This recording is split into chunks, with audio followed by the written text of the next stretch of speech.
ushobora kuba umaze kubona umaze kugenderamwo, ariko hariho ubwiza budasanzwe bw'akaburarugero buhambaye tuzohishurirwa kuri wa munsi. Iyaba imibabaro duhura nayo uno munsi idafise iherezo twosara, nka jewe nosara, ariko noneho ndaremye mfise amahoro, mfise umunezero, kuko ndibuka yuko ibi ni ivy'igihe gito. Haleluya. Pawulo arandikira Abaroma ngo iyi mibabaro ni yakanya gatoya, ariko ubwiza tuzohishurirwa n'ubw'ibihe bidashira. Haleluya.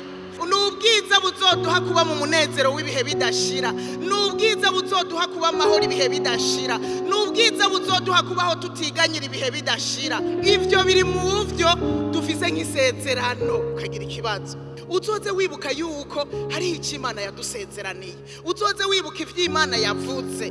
Kandi naravuze ngo nibikunda ko wibuka amasezerano aba muri wewe iyo udasoma ijambo ry'Imana. Nimuze tuze turasoma ijambo, ivyo twasezeraniwe byuzuye aha, kandi yasezeranye niyo kwizigirwa, no kubikora izobikora, no kubishitsa izobishitsa.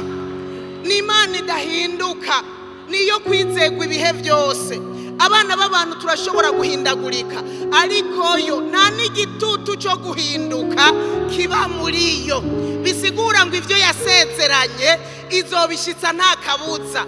Wewe na jewe tubirorere twihanganye. Ukwiteba mwari muzi yuko ibishaka gukora ibi vyibushe, ubwiza tuzohishurirwa burakomeye ku buryo dukwiye kuburindira twihanganye kandi tunezerewe.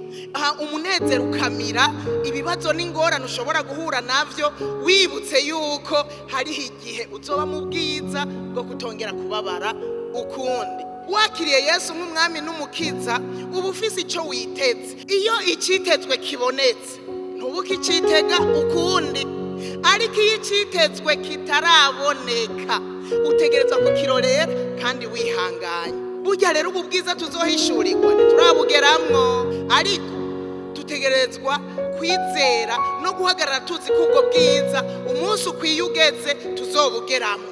Kandi umuntu akekeranya ko azoba muri ubwo bwiza uno munsi duhagazemo, ndabarahiye ntazobushikamo.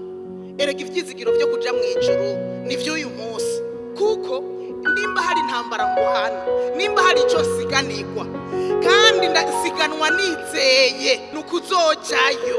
Nico gituma niwambaza uyu munsi tuzoja mu ijuru, ndakubwira nti nzogenda nemye. Yesu agarutse nkiri muzima azonjana. Urupfu nigwaza imbere yuko Yesu agaruka, nzopfira mu mwami, kandi ninapfira mu mwami nzoba nsinziriye agatiro k'urupfu gusa. Inzamba niyavuga nzoyumvisha amatwi y'impembo.